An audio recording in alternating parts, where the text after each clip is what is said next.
am more than available and privileged to Yasyair bhaktir bhagavati akinchanam sarvair gunair tatra samasate surah harau abhaktasya kuto mahadguna manuradhena sati dhavato bhavi.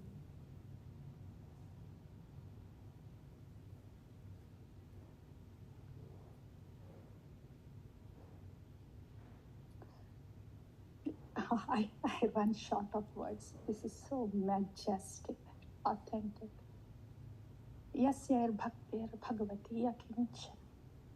Wherever there is bhakti, what kind of bhakti? Akincana Bhakti to Bhagavati. Wherever there is Akincana Bhakti to Bhagavan, Akincana is I don't have anything to hold on to outside. I don't want to, not even I don't have. I don't want to hold on to anything outside, but to you, my Lord. Akincana Bhakti. Sarvair gunair tatra samasate suraha.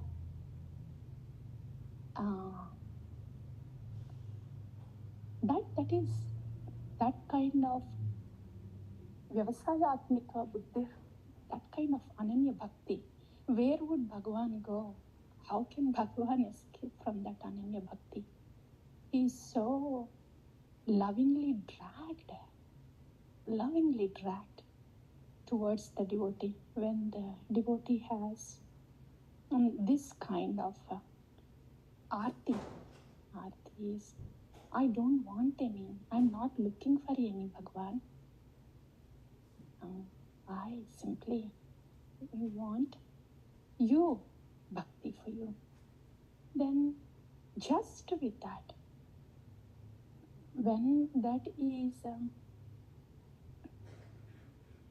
when the soul is awakening to that point, this tamoguna, rajoguna, etc., they just break off. There's no separate effort needed to come outside, start breaking the tamoguna, start breaking the rajoguna. No, nothing needed. They just break off. You know, when the water is filled in a glass bottle, and then put in a deep in there. Where's that freezer, After some time, when the water is really filled with to the brim, water, when it solidifies to ice, the bottle breaks. Because the bottle cannot hold. When the water expands to ice, the mass increases, but the bottle cannot hold it. The bottle breaks. So there's nobody no effort was put in to break the bottle outside. It just happens. So that is Akincana Bhakti.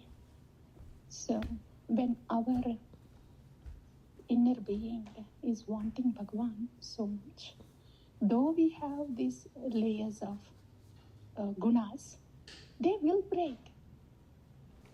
Sarvair gunair tatra samasate sura. When those layers are breaking, whatever inherent qualities that are there within us as a soul, such great attraction, loving attraction to Bhagavan, which is even past sattva. This is why bhakti is past sattva. Akincana Bhakti. Hara. So this is the glory, this is the position of Akincana Bhakti. There is no external effort, manipulation, imagination, nothing needed. That's the glory of it. Akincana Bhakti. And as opposed to that,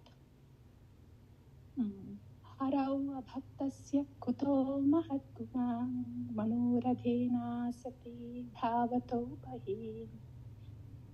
This is explaining, say, we just heard what Akincana Bhakti is, that it can break open the bottle. See, when the bottle is breaking open, what's inside is ice. There is no more water there. There's no more water there. Water has turned into ice. That's Akincana Bhakti. All the qualities were there. Not just the...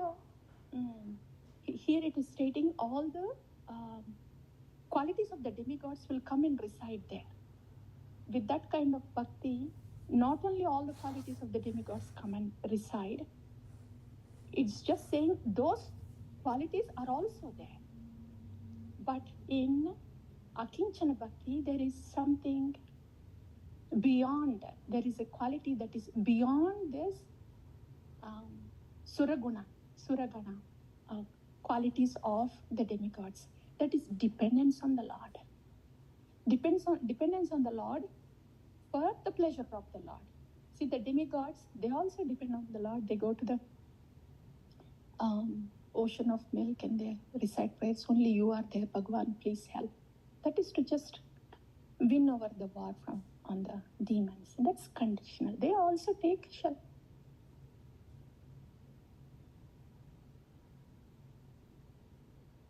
In Akincana Bhakti, depending on the Lord for Lord's sake. So that is beyond Suraga, the qualities of the Sura also. So that's the glory of the first two lines.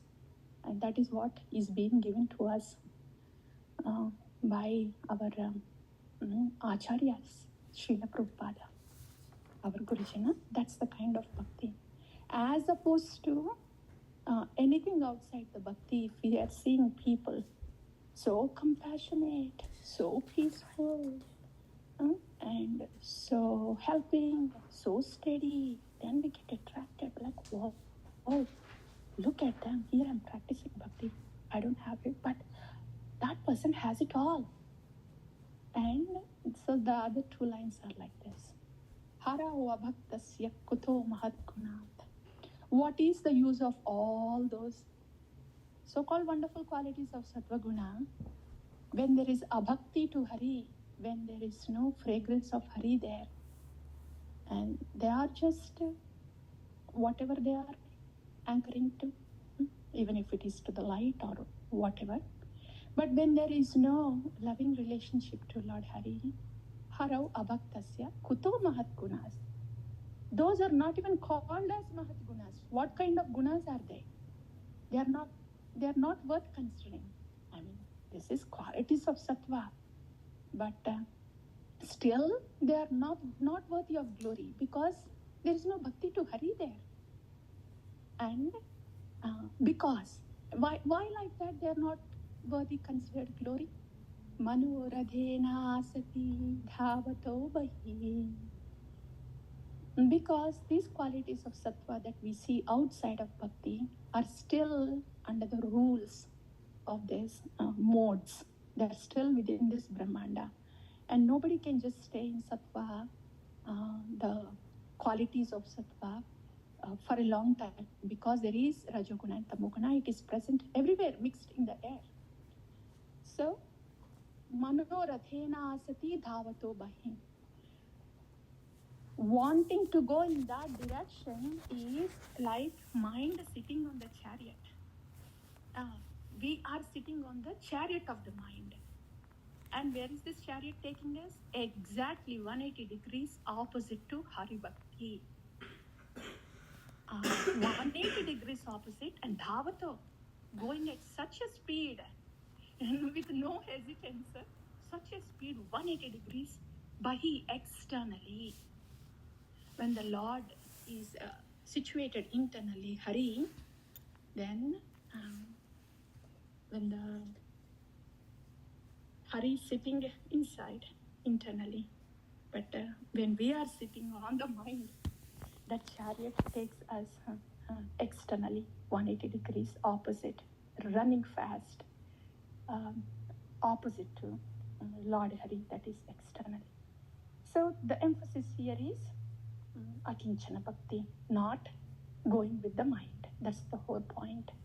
Turning to Krishna, depending on Krishna. And how practically, how can that be? Yeah, turning to Krishna and depending on Krishna is again, when it comes to the Bhagavad Tattva comes as Guru Tattva.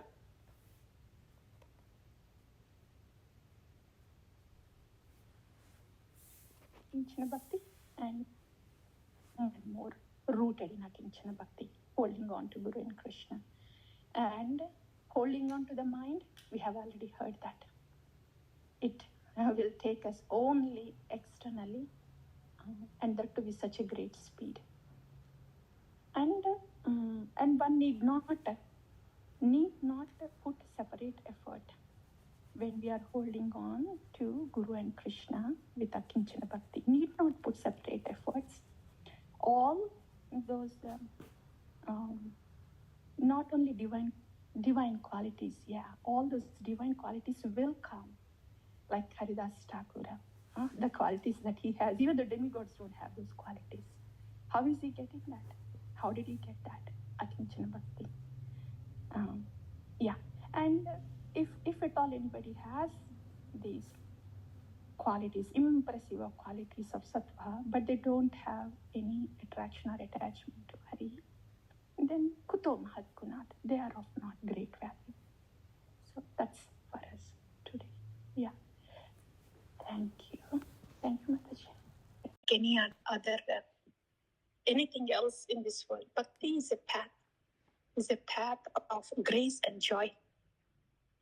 Fully, when the grace and joy descends and forms the path and is showing us the light to walk, that is Bhakti, full of grace, full of joy. So it is our privilege and great fortune to be in this flow of grace and joy, of grace of Bhagavan, and the joy of bonding with Bhagavan. That is Bhakti. That is Bhakti. That is the Bhakti that we are also given. It's not a textual definition of Bhakti. It is this kind of Bhakti that we are given, all of us.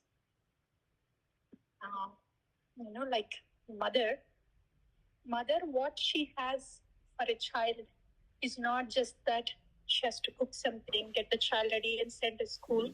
So she stands at the school bus and then that's it, done. She sees that the child is sitting in the school bus and the school bus is gone. That's all. That's not just, that is not that little thing. That doesn't say what mother is. So like that, the love of mother for the child is Bhakti. And when the child feels like, oh, my mother, my father, when the child feels like that, then nobody really has to say, beta, you have to be responsible for your parents. Like that. That responsibility is by default. Ho jayega.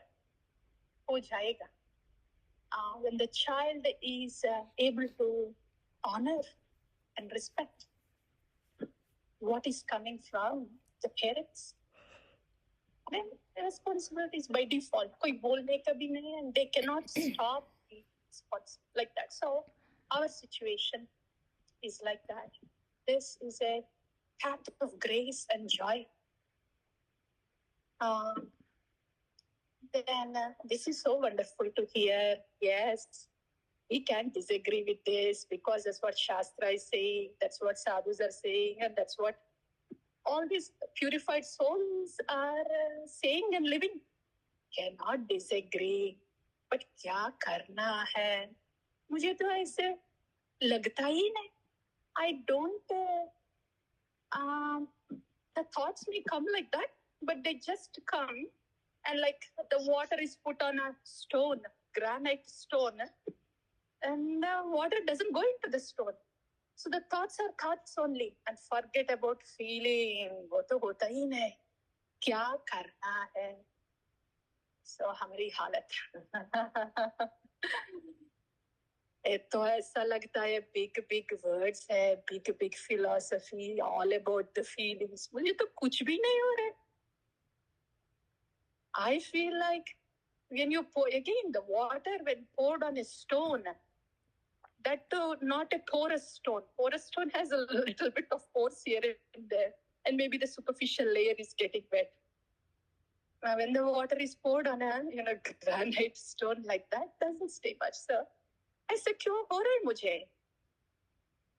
That should be the question. Bhakti is all about inner journey. When the things inside change, we will be able to perceive the outside world better. Bhakti is exclusively an inner journey. All externally things that we are given to do is to bring our attention to the Lord within and the inner journey. And only when we wake up to this fact, whoa, ये तो inner की बात है, inner journey. And then our thought, our effort, everything that we put is directed inwards. तब असली bhakti journey is starting then. Until then it is bahirmukha. Srila Bhaktivinoda Thakur says, right? I may be doing super excellent deity worship, super this, super that, which is good. At least if that is not done externally, then we don't know where we will be. In Tamoguna, there will be no trace of even other outside bhakti too. So that should go on because we have karma adhikar. Itna passion hai na? We have karma adhikar that has to be purified, so that should go on inside. Lekin the answer for why am I not feeling like that, then we have to turn inside. Wahan pe. Okay, on that note, I will ask you a question, dear devotees. Entitlement. What do you mean by entitlement? What do you understand when I say entitlement? Can any one of you please give me, what do you think this word entitlement is? And if possible, you can give a quick example. Yeah, meaning quick example. If you want to do that today, well and good. If you want to please take time, well and good. Actually, yeah, you may please do that tomorrow.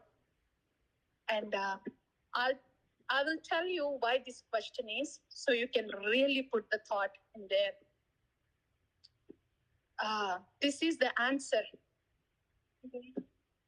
This is the answer of why aisa lag raha hai mujhe? Why is this not seeping in whatever I'm hearing? So that is related to this answer. Entitlement ke baare mein, please think about it. Let us know what you think that entitlement is, and please come up with an example, a crisp example. That will be for tomorrow. If that's okay with you all, is that okay? Yeah, I think Mataji, I would want to think more about it. Mataji, आपके voice, I don't know if it is because of I'm driving. आपकी voice थोड़ा सा आवाज. Can you speak louder, please? Yeah, Mataji, I was saying, I can answer that tomorrow. Yeah. Tomorrow. It will be for tomorrow. Because we don't want a brisk response. Because yes.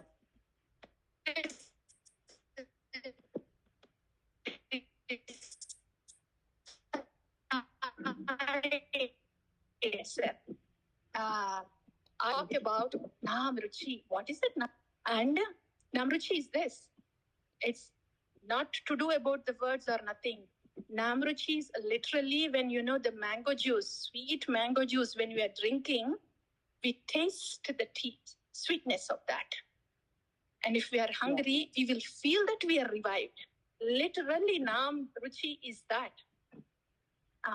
Muhuraho rasika bhuvi bhavukaha, Sukadeva Goswami saying. They're not saying those words just because they're very flowery, sound good. No, aisa nahi. That is the fact. So, this question, entitlement, is to understand what that Nam Ruchi means. First of all, the understanding is a brief understanding of Nam Ruchis. Do I really feel like that when I'm doing like that?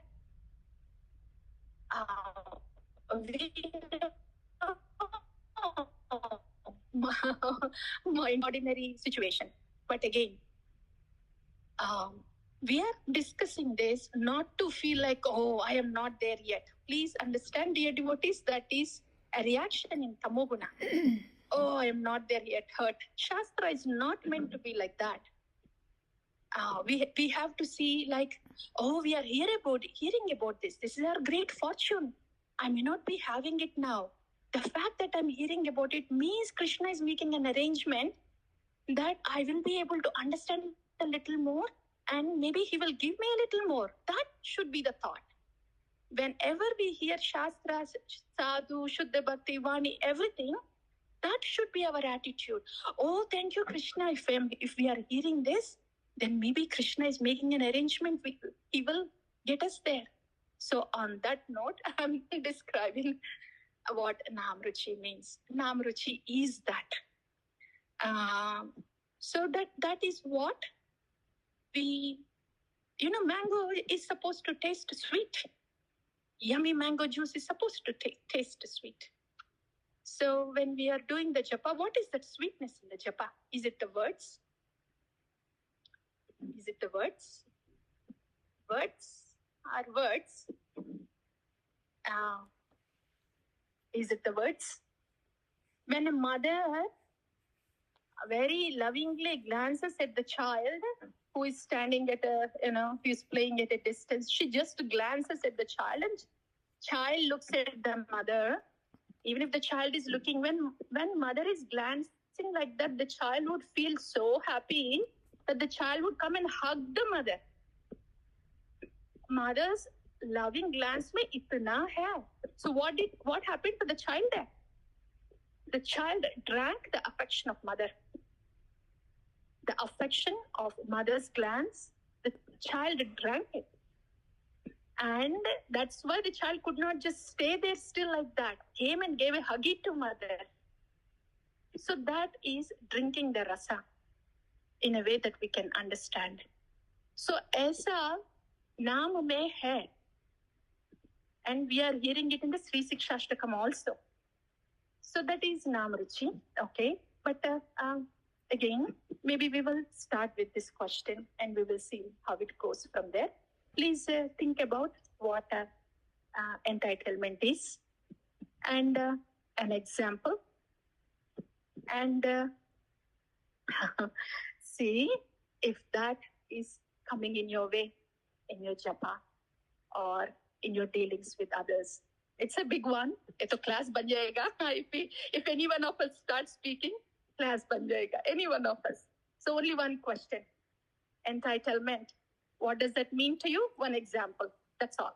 For tomorrow. All of you? Yeah? Yes. Yes, Mataji. We'll pause here. It's raining heavily here. I don't know if you can hear me or not. I will have to log off. Yes, I'm driving. Yes, ma. Pranams to you all. Hare Krishna. Yes. Thank you so much, Mataji. Pranams to you. Hare